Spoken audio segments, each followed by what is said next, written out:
Hello everyone! So, for today's episode of our Storyang Binisaya podcast, it is all about ex-crush, ng mga ex-crush nyo diha, i-dump na ninyo, no? So, kaning si Kate Raya, ato ni siyang reader dito sa atong account sa Serenity Zai. In-chat siya, "Hi, idol." Moto ni reply sad pugkog, "Share na dayon, dol." Walay paligoy-ligoy, ni share gyud dayon siya. Ingon siya, about sa kong ex-crush, malawat pad amo ang story. Ay, sana all malawat pad, no? Gina-desire gyud na ako sa una nga unta mo abot gyud ang usa ka man of my life. Utakahibaw if naara sa tong kilid-kilid, utakahibaw if nabanggaan na to, utakahibaw na ara sa train, utakahibaw na ara sa bus, no? Utakahibaw konduktor, ingan na. So, basin dili pud ta mag-expect, no? Kay high standards kayo ning malawat pad. Okay, so muni ang start sa lang story.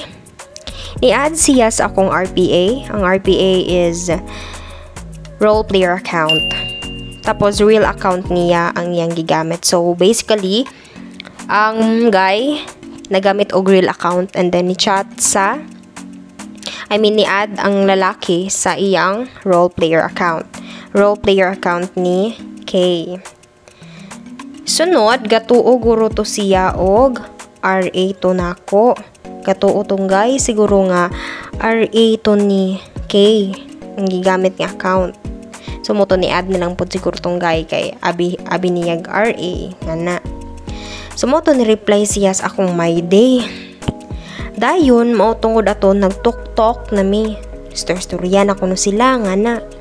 Dayon nagkadugay na fall na pud siya nako. Pila ni ka months be? Char. So na-fall na ko no pod basin ni confess ang lalaki niya nga ni. So, mga 3 months, mga 3 months mi gatok. Pero, wala to siya kahibaw sa akong real name. Wala kahibaw ang lalaki kay RP may gigamit ni Kay. Pero, ako, kahibaw ko siya ha.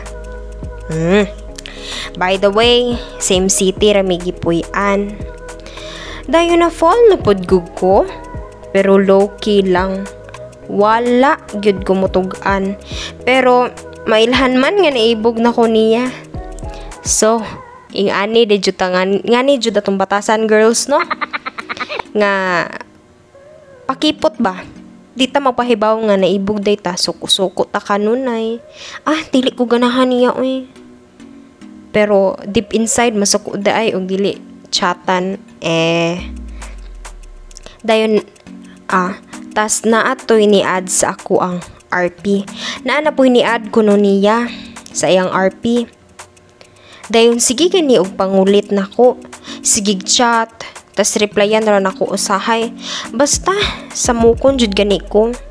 Wala ra koy paki ato until murag nagka-suspicious tong BRP nga sige chat nako sa RP.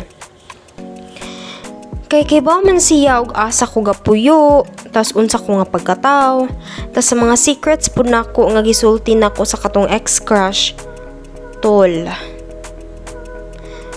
which means ang call sign nila.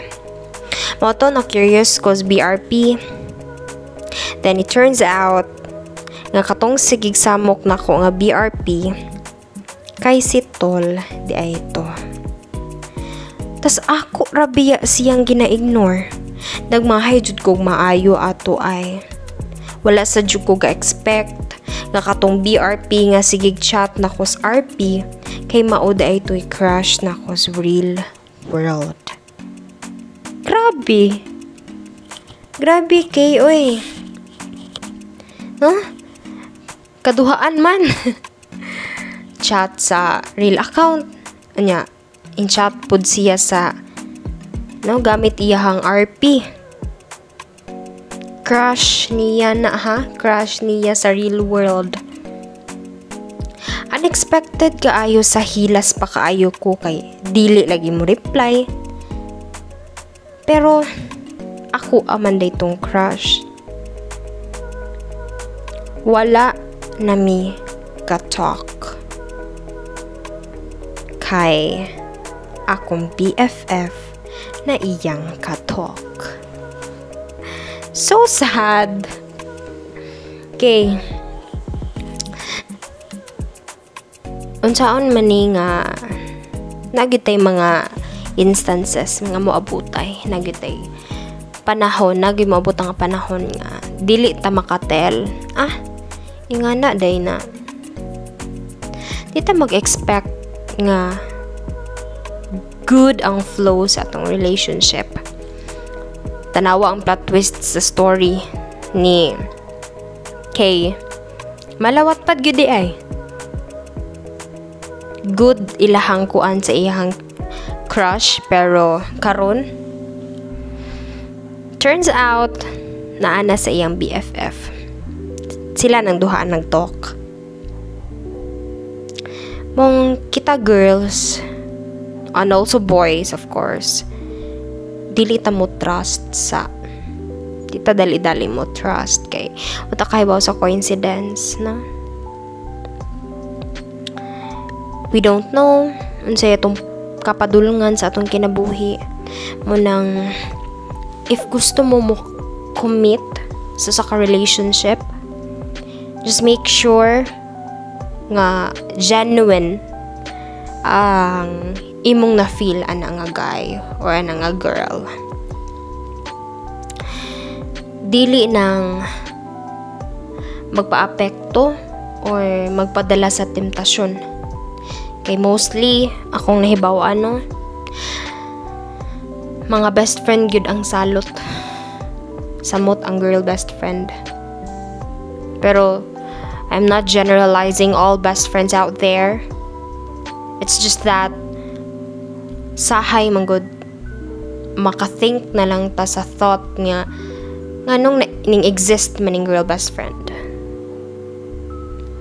We can't blame kay we also have friends nga guy girls, so you can't force them. It depends on the guy you're dating right now nga mulayo sa ilang girl best friend, no?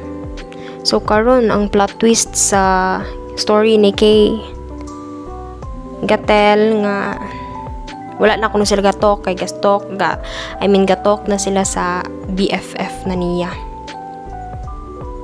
It's so hard. We don't know if unsa na feel ni Kay. Basin kamao siya mo-accept. Basin feel niya no hard feelings oy Kay. Okay raman to, no? Base po sa iyang gingon ron ba? Okay raman to. No hard feelings. Pero wata kay baw sa imuhang deep gyud nga na feel. Okay, basin you're just denying it kay kuan di ka gusto nga masakitan ka. So wala ta kay baw kung unsay mahitabo na lang sunod, no? Kay every time nga moabot ang time sa mga kasakit, kaguol, usahay di jud malikayan nga mo deny gyud ta nga makaingon ta nga dili man gud sakit, wala ra man gud to. Kanang feeling nga gusto ka mohilak pero dili na lang ka mohilak kay gusto nimo nga magpaka-strong. Ihilak na lang yun na guys. Kay dili lalim magpugong-pugong ug kasakit. So okay, thank you so much sa imuhang malawatpad nga story, no? Malawatpad gid pud siya, no? Kay yung crush sa real life nakachat po niya kasi namok niya sa iyang RP. Then ang plot twist mo to yung BFF na ikatok niya ron. It's good lang kay basin di ay dili gid para ni Kay to nga guy. So yeah, thank you for listening. And I'm hoping anta matuloy-tuloy ni atong episodes, no? Gawat pa sad ko sa ubang stories nga isend pa sa laing mga readers nato. So thank you for listening, guys, and I hope you won't forget to subscribe and like this video. Thank you. Bye.